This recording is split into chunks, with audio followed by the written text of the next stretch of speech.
Ready to go. Okay, yeah, let's go ahead and get this started. So, just want to welcome everyone to this 2020 election forum hosted by Denver County Clerk and Recorder Paul Lopez and Department of Safety Executive Director Murphy Robinson. My name is Derek Okubo. I'm with the Agency for Human Rights and Community Partnerships, and I'll be your moderator tonight. So the purpose of tonight's forum is really to share the latest information on the election and safety measures in place for the 2020 general election. We want to provide information that you can share through your networks and address any concerns that you may want to bring up tonight that you have regarding the general election and public safety. So next slide there, Alexis. So how the meeting will work tonight is that the presenters will present first and questions will be asked after both presentations are completed. We're planning to spend at least the last 30 minutes tonight on questions and answers. So if you have questions, what I want you to do is to raise your hand. And how you do that is on the toolbar on the bottom of your screen. You click on participants. And then on the box that appears in the lower right-hand corner is raise hand. And so when you have a question, click on that and I will go in order and allow you to come on with your microphone and ask either the clerk or Murphy, Department of Safety Executive Director, your question. If there are any unanswered questions, what we will do is we'll take them and record them, and then we will get them answered and send them to you in a follow-up email. So just another reminder, in today's world of these virtual meetings, remember to mute your microphones until you're ready to speak. And also, if you ask a question, go ahead and show us your face and ask that question. So thank you so much for being here. Thank you for participating. So let's jump right in. Let me introduce Denver County Clerk and Recorder, the Honorable Paul Lopez, to kick us off and present the information on the 2020 general election. So Clerk Lopez, the floor is yours. Thank you, and I really appreciate it. And thank you everybody for jumping on. We really want to be able to just give you a little bit of a background of what to expect. We don't have election day, we have election season in Colorado, being that we mailed out your mail ballots on October 9th. So you really have 3 weeks to be able to cast a vote. And that's one of the great things about what we do in Denver and how we hold elections. One of the things that I really want to focus on is some of your questions, but also just I want to give you a little bit of background. Right now, well, you know that the last day to vote is going to be November 3rd, 7 p.m. We don't take a ballot at 7:01. We take it at 7 p.m. That's the end. And so right now it's too late to mail your ballot in, but you can drop it off at any one of our drop boxes. We have 38 around the city. We increased it by 10 in the last year to kind of fill in a lot of gaps out there. You can go in person if you want to. We're going to have a total of 36 vote centers open. We are now in phase 2 of those vote centers opening. On Monday, we will have a lot more, and then on the final day to vote, we're going to have even more available. But for all those questions, you just go to denvervotes.org/voter info, and that's something for you all to take note of. We also have something called curbside ballot pickup and drop off. 19 of our sites, you can actually drop off your ballot, and at 19 of your sites, you can actually call ahead if you lost your ballot, need a replacement, or you're one of those folks that last minute, oh man, I forgot to update my registration. That's our contactless voting. So if we can go back one screen, I'm sorry to jump around here. We are at over 500,000 total registered voters. And that is the first time in the city and county of Denver that we have surpassed that threshold. And that is, hats off to everybody for getting registered to vote. We now have 53% turnout, which is remarkable. We are way ahead of the game. 237,000 as of last count. So, this keeps updating. And, the last time I checked in, we were about 237,000 people who have turned in their ballots. If that doesn't look like 53%, is because 447,000 of those folks are active voters, right? And so next slide, please. We talked a little bit about how you can vote. Now we are in the middle of a pandemic. So know that, although, if you wanted to go vote in person, please wear a mask. Our election judges, your neighbors, our family and friends, they're all there doing their public service, and they're doing it with a lot of heart and with a lot of dedication, and they're bipartisan. All our election judges throughout the process, you're going to find are bipartisan. They work in bipartisan teams. Like I said, we have 38 24-hour drop boxes. They're secure. We pick them up. We pick up those ballots a few times a day. Curbside ballot pickup for folks. You can just call 311 option 8, hit us up. You can do it online as well too. It's super cool. Hell, if you can get Mickey D's curbside and you get margaritas on Larimer curbside, you can get your ballot curbside with us. So, and then we have that drive-through drop-off at 19 of our 36 vote centers. And like I said, you can go to denvervotes.org to find out where that's at. Next slide, please. Safe, transparent, and secure processes. I know you hear all this buzz all over TV, and there's all this misinformation all over social media, and people talking about fraud and all this stuff. We don't take any of that stuff lightly. Here in Colorado, and especially here in the Mile High City, we are the experts. And as a matter of fact, we are the best at this in the whole country. We're not the first to do mail-in voting, but we are the first to actually create the innovations around it and actually lead the nation around it. So know that you have those options, right? Mail it in, drop it off at a box, vote in person, and now you're doing even curbside pickup. Let's talk a little bit about COVID. So at vote centers, we're sterilizing after each voter all the way down to the plant. Plexiglass, physical distancing. You're going to have a wait time in a map on our website. That's actually going to come out pretty soon. And we increased sites by 8 over 2018 and then 10 over 2016. So we have a total of 36 sites. But like I said, there's a lot of contactless ways to do it. You don't have to feel like you have to go in and risk your health or come into contact with people if you don't need to. Ballot processing. So usually we used to do tours in person to really have that sense of transparency. All of our windows are open to see our processing rooms. However, sign of the times, because of the pandemic, we can't have very many people in the building. And as a matter of fact, we moved our central location over to the McNichols building so we can use all the space we need to for ballot processing in the Denver Elections Division. And because those windows are all boarded up right now, that doesn't mean nothing nefarious is happening. It means that we're just doing our job. You can actually look at some of the Facebook live tours that we do every week on our ballot processing room.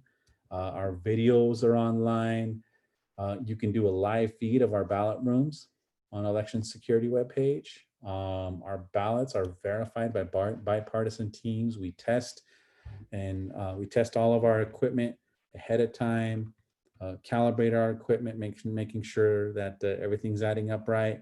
And then at the end of the election, we do an audit to make sure that all those votes that were cast were indeed cast. We do an audit. We can pull any one of those. It's a statewide thing. It's actually really cool. Again, you can look at more details of what we do with that audit online. And ballot trace. Ballot trace is something that originated out of Denver. And if you're in another county, it's ballot tracks. But for Denver purposes, it's ballot trace. You can sign up. It notifies you as your ballot moves through the process, kind of like tracking a package, right? And it lets you know where it's at. So it's actually really cool, and you can actually get a sticker online for that. So know that because of our signature verification processes, our bipartisan teams, the fact that we hold on to every single piece of equipment and they're always in our custody, the chain of custody is always with us, and the fact that we're not connected to an outside internet, anything like that, and we have a paper ballot for every vote cast. It is safe, secure, and transparent. Next slide, please. Voter intimidation.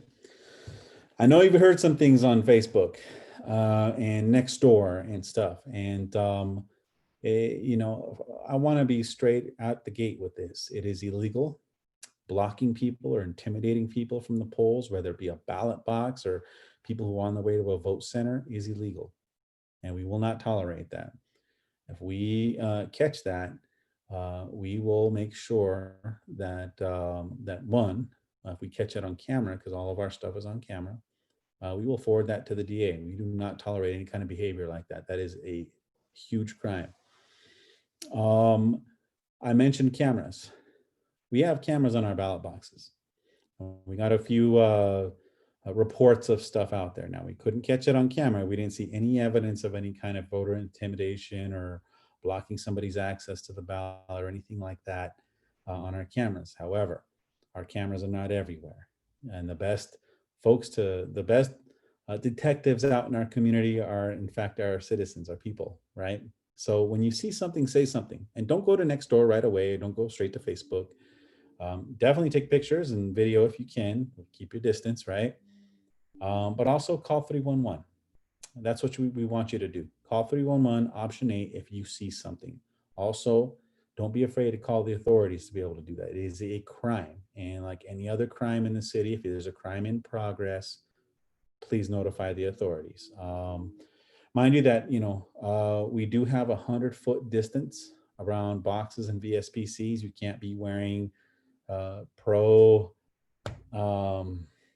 one candidate or the other. You can't have like their likeness on a t-shirt or on a sign, or say, hey, vote for Mickey Mouse, and the other one wants to vote for Donald Duck. Can't do that. Not within 100 feet. That's called electioneering, and we can ask you to leave the premises. So again, it's out there. It may not be on camera, but what we want you to do is report it when you see it. You've probably already read the news already that it happened in Fort Morgan, where somebody was, you know, tenants of a mobile park were being threatened if they didn't vote one way or the other, that their rent was going to get raised, and it got forwarded to the state and our, not the DA. What's he called? Phil Weiser, our Attorney General, is actually found evidence of that, and will take corrective action. And we will not hesitate to do the same in Denver and forwarding that on to the DA. Next screen, please.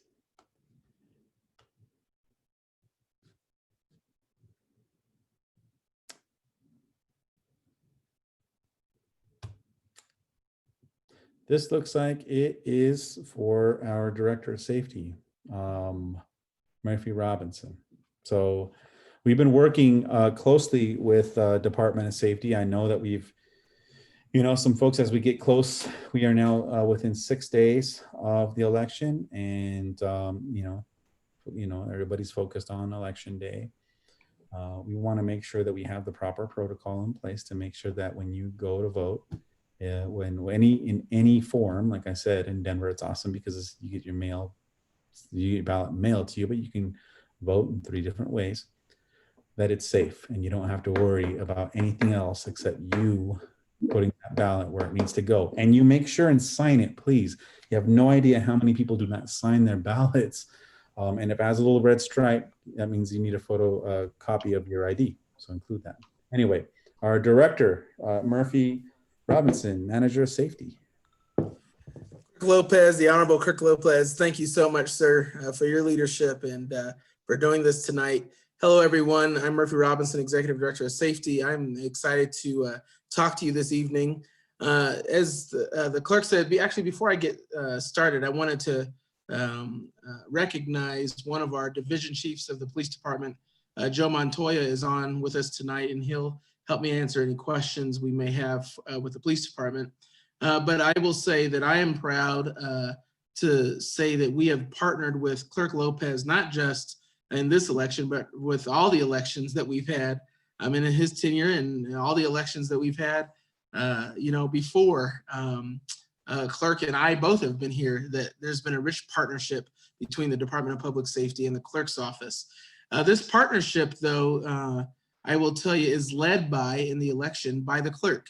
It is so important to know that we understand the complexity of the relationship between law enforcement and the right to vote, and making sure that we understand that a uniform presence may be seen differently by different groups of people at the ballot box. And so we have worked with the clerk and recorder to identify when it's appropriate and necessary for a police response to any of the election calls that we have. However, with that said, the clerk has a team that will go out and investigate anything, as well as his team will decide when it's important for the police to respond. But I should say this, it's always important that you call us. Never think that it's too small of an issue or that it's too large of an issue to call the police, call 911, or call the clerk's office, because we will triage that and get the right folks out there. The worst thing that could happen is that something actually be going on and that you say, oh, well, someone else is going to call. We just ask you to call us, just let us know, even if you don't think it could amount to much. It's important to also say that we have been planning for this election for many, many months. And we look at it in three facets: both the pre-election preparedness, the election day response. Of course, Clerk Lopez talked about how this is a season. This is not just a day.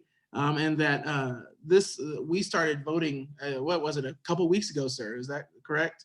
And so, it is indeed a season. And so we started planning for this well beyond that, but also post-election security is something we are taking very seriously this year, and want to make sure that you all know that we are planning for everything.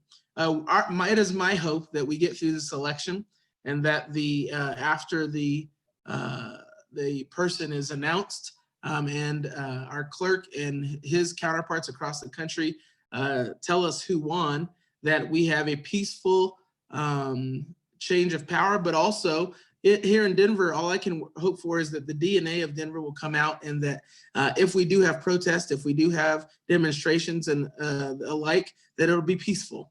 That is always our hope. That is always our prayer. However, we are prepared for all responses, and we hope that there will be no law enforcement presence needed at anything that happens post-election. We are, of course, prepared to respond immediately, across the whole city, to ensure that our safety of our citizens is paramount, and that the voters in the polling locations remain safe at all times. That is our number one priority. And so know that we are monitoring every location. We are making sure that the clerk has whatever he needs to be successful, but we also depend on you. We depend on you all to let us know what you see, report what you see, and help us be successful in this election. Next slide.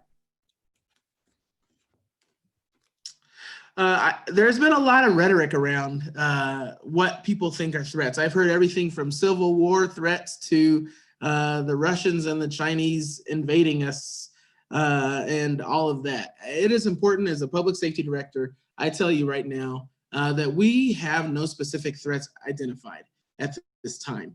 There is not anything significant that we know about that we can tell you is happening. And so that's good news. My hope is that this election goes like every other election should go, that we vote and we receive a result. Of course, we monitor what's happening both locally and nationally.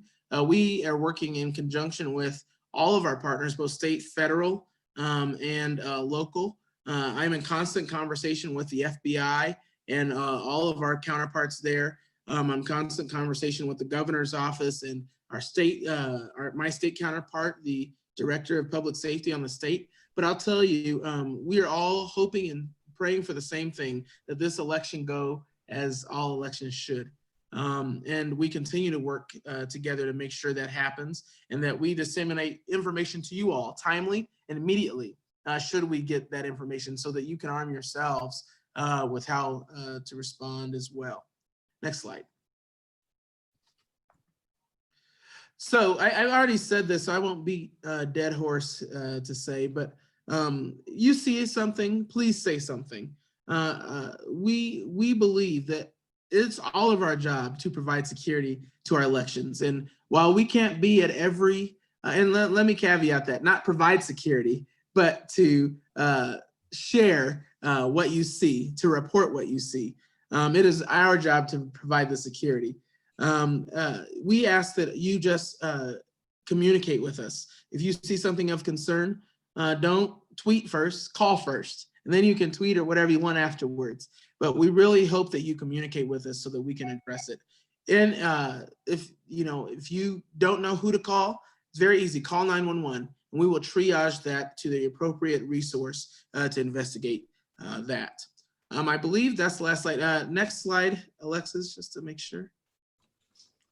I think this is I'm gonna hand this back to Clerk Lopez. And thank you for having us on today, Clerk. Oh, thank you. I appreciate it. And we really appreciate the partnership. Thanks for your diligence, and thanks for your, frankly, it's just one piece, right? One piece of a huge partnership and a huge effort to carry off a presidential election. And 2020 is it's no small time election, right? And especially, I came into the role saying, yeah, let's do it. This is going to be big. We know it's going to be popular. We know a lot of folks are going to want to participate. We may hit record turnout. But then all of a sudden people said, well, try doing it during a pandemic. So here we are in a pandemic, and we have a pandemic proof way of protecting our democracy and ensuring that we can continue to choose our leadership. And that is your mailed in ballot that you should be returning soon. The sooner you do it, the easier it is for us to start the process. We process it. It goes through everything. You get your sticker. You get your update through Ballot Trace in Denver. Now, Ballot Track, see what you're seeing right there. Ballot Tracks is for all the other counties around Denver. So if you have relatives and friends in Arapahoe, Jefferson, or Moffett, or El Paso County, or wherever it might be, that's what they're working with as a partnership with the state. For us, it is ballottrace.org. And también hablamos español para que necesitan servicios en español. So with that, Derek, I'll go to you. Oh, it got dark quick over there. Yeah, it did. They turned off the lights here in the web building. I feel like you need to read me a story with a fire. I know, exactly. That's what it feels like. Anyway, questions. I know we have folks. So with that, questions. Again, I want to remind folks that to ask a question, since we have a smaller group, we'll make this more informal, but to raise your hand, and how you do that again is you click on the bottom of your screen. There's a participants icon down there. You click on that, and then a box will pop up, and in the bottom right corner is raise hand. And if you do that, then we will call you in order. So hopefully you'll have some questions. But to just get us started, let me ask one here. Director Robinson, as far as you had mentioned, we don't see anything lurking out there as far as some potential unrest. Do you have any advice as far as for the RNOs and for our participants, as far as what you would like to see them do on election night, particularly if there is some gatherings that are going on downtown? Yeah, I thank you for that, Derek. I think the first thing I'd ask you to do is obey the laws that are restricting us from gathering with COVID-19. I would ask that you would lean in and help remind folks who are gathering that unfortunately we are in the middle of a pandemic and that we're asking them to comply with COVID-19 gathering orders as put on us by the state and the mayor's office for our protection. That would be the first thing. The second thing I would say is, the clerk can give more info on this, but it has been brought to my attention that we may not have the complete count done by the first night. And so there would be really no reason to gather unless those results were in nationally. And so, Clerk, I'm gonna hand it over to you to talk about kind of what that looks like. Yeah, I appreciate that, Director Robinson. So in Denver, the fact that here's one of the benefits in Denver is that with your ballot being mailed in election season, you being able to send that ballot and collect that sticker that's popped up on your screen, right?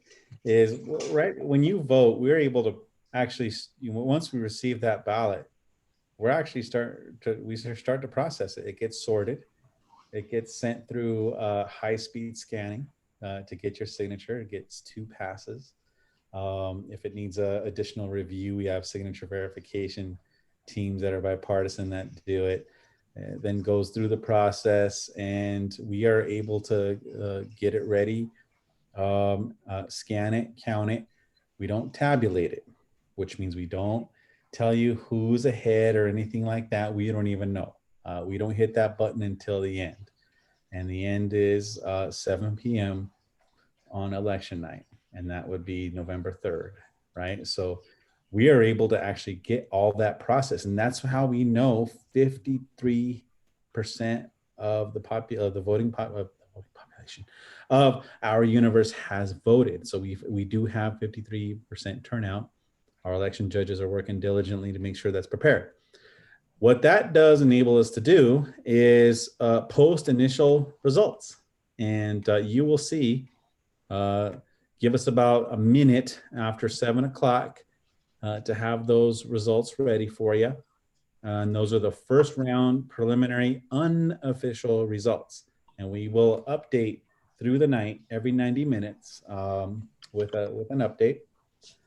And know that those final unofficial results that usually come into the next day are unofficial until we do the audit that I was talking to you about, the risk limiting audit that ensures that everything is going right.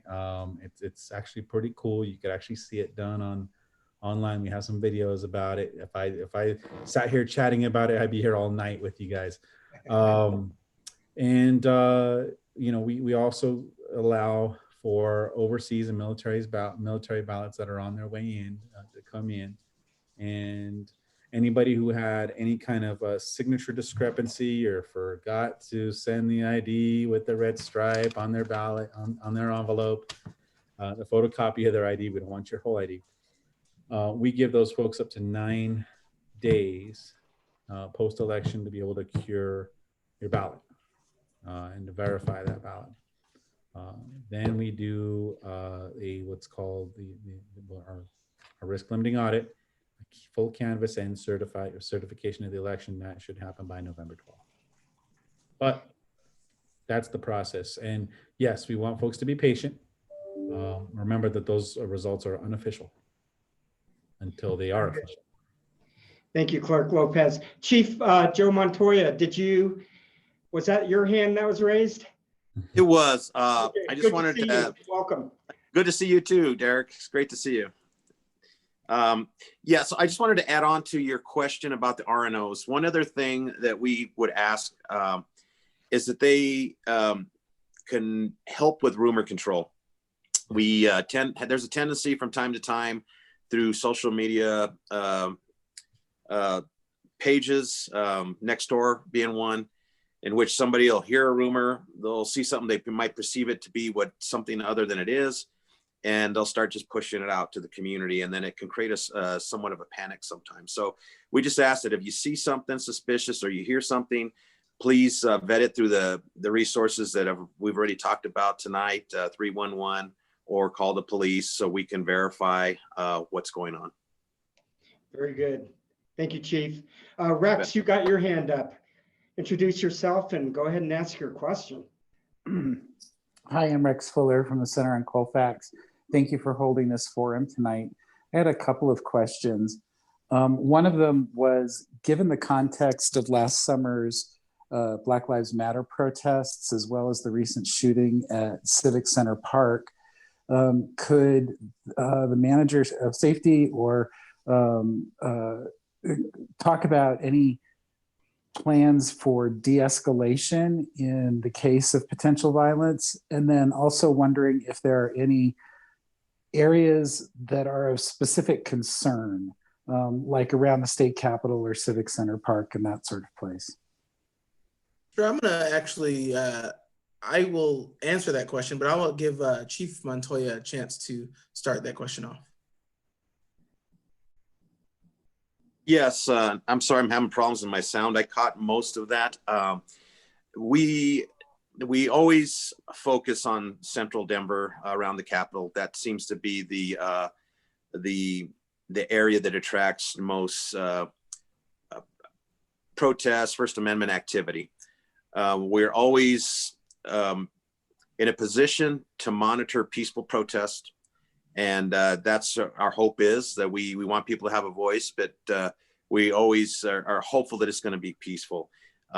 We do want to de-escalate things ahead of time. Generally, if we get information someone is trying to organize some sort of protest or First Amendment type activity, we do our best to reach out to them, establish a relationship, and try to talk things through to make sure everything's peaceful and that everybody's safe and doing what they want to do. We do pay close attention to information that's gathered daily. And if we determine that there's something that could be a danger to the community, we have plans in place to try to get in there and prevent that from happening before it does. I will. Yeah, go ahead. Yeah, I'll just add this, that, you know, the de-escalation is good, except that it takes a partnership. And we would ask that anybody that comes down to participate in a demonstration or protest, come just to do that. Don't bring weapons, don't bring violence or any of destruction to our community. We just want you to have your voice heard, and the best way to have your voice heard is to do just that, use your voice. But we're asking for you to leave the weapons, leave the destruction, and leave all of those type of things at home, or just don't come down. Thank you, Murphy. Let's go to Mitch, and then we'll go to Bobby right after that. So go ahead, Mitch. Okay. Hi, thank you. My name is Mitch Friend. I'm the operations manager for the Colfax Avenue Business Improvement District. So we kind of cover we cover Colfax from the Capitol to East High School, basically. And during the protest earlier this year, we definitely, our businesses and a lot of our street infrastructure kind of took the brunt of a lot of that civil unrest that happened. And I wish there was a way that we could have been better informed about when those protests are scheduled. And I'm still kind of new to Denver. I just moved here earlier this year to take this position. So I'm still learning all the different connections. Is there a way to learn more about, like, to be proactive about when are these protests happening and how to learn that information? So good question. You know, I would say I'll let Chief Montoya take a stab at this as well. But no, I want you to know that most protests that we've seen in the last few months have not been scheduled with us. We had to react to them just like you all have. And, you know, we have a fine team in the Denver Police Department who's able to mobilize quickly.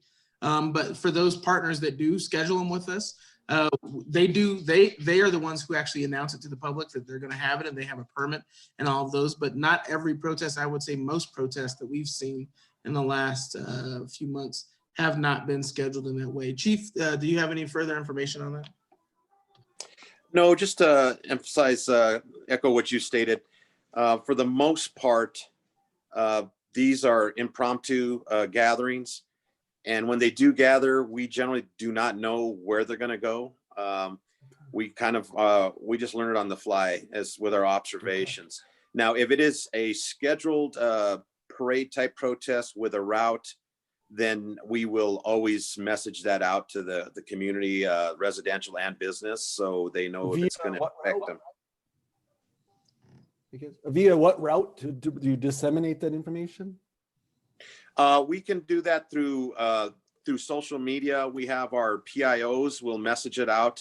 I think there should be established through like District 6.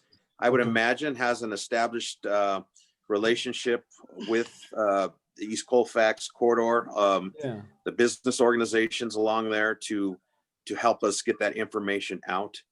But if we know what's going to happen ahead of time, we will get that information out just so you have the situational awareness. So Mitch, I would recommend that you monitor the Denver Police social media and the Public Safety Department social media. But I'd also reach out, and if you'd like, Mitch, I can get your email address and forward it to our District 6 commander so he can add you to that list. And so if you can put that in the chat. Yeah, I would, social media is probably the best bet because that's where we disseminate a lot of information. And then I just want to make one more point, if I could. Thank you. That's very, very helpful. And I will include my email in the chat.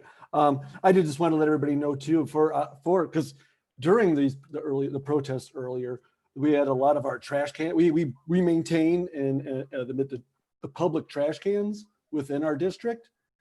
And we had many of them lit on fire or rolled into the street and used as barricades, that sort of stuff. So to prepare for the elections, I've had all of them anchored into the sidewalks now. So all of our trash cans are anchored, so they should not be movable. Thank you for doing that with you as well. Thank you for doing that. And I am really hoping that is all for naught. Yeah, oh, I am too. In the case that is necessary, I really appreciate you doing that. After earlier this year and all the stuff that went down, we're trying to batten down the hatches here a little bit. Thank you. Thank you. Very good. Thank you. Let's go to Bobby. Bobby Walker, do you want to come on and introduce yourself and ask your question? Welcome. Hi. Thanks for doing this tonight. I have a business in the Golden Triangle that I've had for 18 years at Cherokee and 11th. And we boarded our windows up after another art gallery's window was broken down through Black Lives Matter. In trying to make the decision of when and how to board up during this particular time frame, we got on a mailing list from the Downtown Denver Partnership that discussed the protests that were scheduled. And one came across our desk today that one is scheduled for Halloween night. Masks encourage to protest the police. So that made me make the decision that I should board up sooner rather than later. My question is really how they are going to secure the area from the Capitol to McNichols building. It concerns me that the time frame is up until November 12th. If they're going to use that as a processing center, that Civic Center Park could be crashed into, even if it's fenced up. I just want to understand how it's being secured, because that will drive traffic into the Golden Triangle. Thank you. I will say this, I can't divulge our tactics of how we secure, but I will assure you that it is our top priority to make sure that the McNichols building is secure. And that area for as much as we can from the Capitol and that entire park area is secure. We are working diligently to do that. Chief, did you have anything to add? No, I think that covered pretty much what I was going to state as well. Okay, very good. Also on this call, we have Deborah Cameron from DIDO, DIDO is Denver Economic Development and Opportunity, and they've been doing a lot of work as far as communicating with our businesses downtown, Broadway, north and south, Colfax, east and west. Deborah, would you like to just give a quick update as far as what DIDO has been doing? Yeah, thanks, Derek, and good afternoon or good evening, friends. I would let folks know that we will have a team of folks from our agency walking tomorrow afternoon between 1 and 4, a few corridors around the Capitol area. We'll be distributing just a half a page flyer. Just letting businesses know that there could be the potential. We're hoping nothing will happen, but just to be as prepared as possible as they can for any potential unrest. We have been coordinating our efforts with Derek and the Emergency Operations Center, but we just wanted to give businesses a heads up. We will be going down.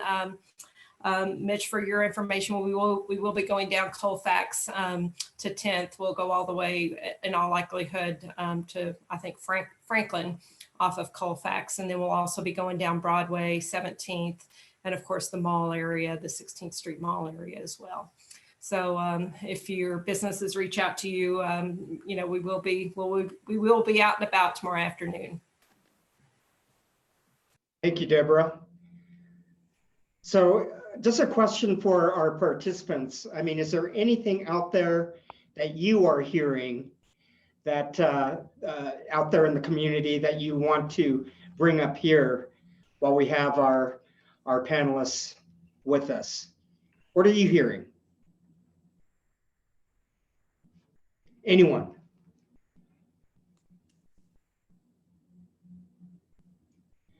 I will take silence as saying that what you're hearing has been brought up here tonight already. Are there any other questions that folks have for our panelists while we have them here right now?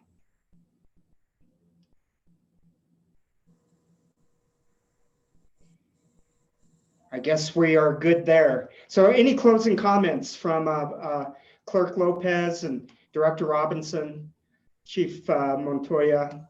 Let's start with you, Clerk Lopez. Thank you, Derek, and thank you everybody for chiming in and jumping on. Help us spread the information. Those of you who are connected with businesses in Denver and neighborhood associations and organizations and such, as you know, it's super helpful when you spread that information. You can visit us on Facebook, visit us on Twitter. Please feel free, as a trusted source of information, to share our information and to push that out. Like I said, it's 53% have voted so far, and that is remarkable. That's more than what we had in the state primary alone, and that's, like, I mean, nationwide, the number of people who have voted is twice that of the amount that voted in 2016 total. I mean, at this time, and I think it's super important for folks to know that you need to get those ballots in early. Don't sit on it too long. Mm-hmm. You don't have to come in person to vote. It's the modern age, and we don't go through the whole public process and having to lift all those heavy boxes and drag them over there and have them put on my toe on accident, so that you don't use them, please. They are there for you, and know that the election here in Colorado, and especially here in Denver, is it's safe. It's secure, and our process is absolutely transparent. So make sure you make that plan to vote. Make sure you sign that ballot, get that in. And remember, if your dog ate your ballot, or in Denver, because I'm used to be a council member, I know this all the way down to the heart, into the ordinance. If a goat eats your ballot, a mini goat or whatever you got, some chickens or whatever, please. Give us a call, 311 option 8. We do curbside service. We'll get you your ballot, and you get to put that right back in our hands in the box. So, and with that, thank you, Derek. Thank you, Director Robinson, everybody who's on this call, to my team, and also thank you, Chief Montoya. Chief Montoya and I worked together not a long time ago, but in our previous roles. So it's good to see you. Very good. Thank you, Clerk Lopez. Murphy. I can't say it better than Clerk Lopez. I would just channel my inner Barack Obama and say, don't get mad, vote. Very good, very good. Chief Montoya, did you have anything to close with? No, just hi to everybody that I got to see tonight, the happy faces. And I have so much faith in this community that, this is we're gonna all exercise our rights and fulfill our obligations to vote. And I feel that we're gonna come through this shining. So I have a good feeling about that. Very Thanks. good. Deborah, did you have anything? No, but thanks, Derek. And anyone can reach out to us and we're happy to help. And Mitch, I did send you some information just now. Very good. Well, I want to thank everyone for participating. Thank you all for joining us tonight. I want to thank the Clerk and Recorder staff and the safety staff who helped put this on. So again, thank you for participating. Vote, share that message, share these messages of safety, and we're going to be okay. We're going to get through this just fine with everyone's participation. Thank you so much for participating. Have a good night. Bye, everybody.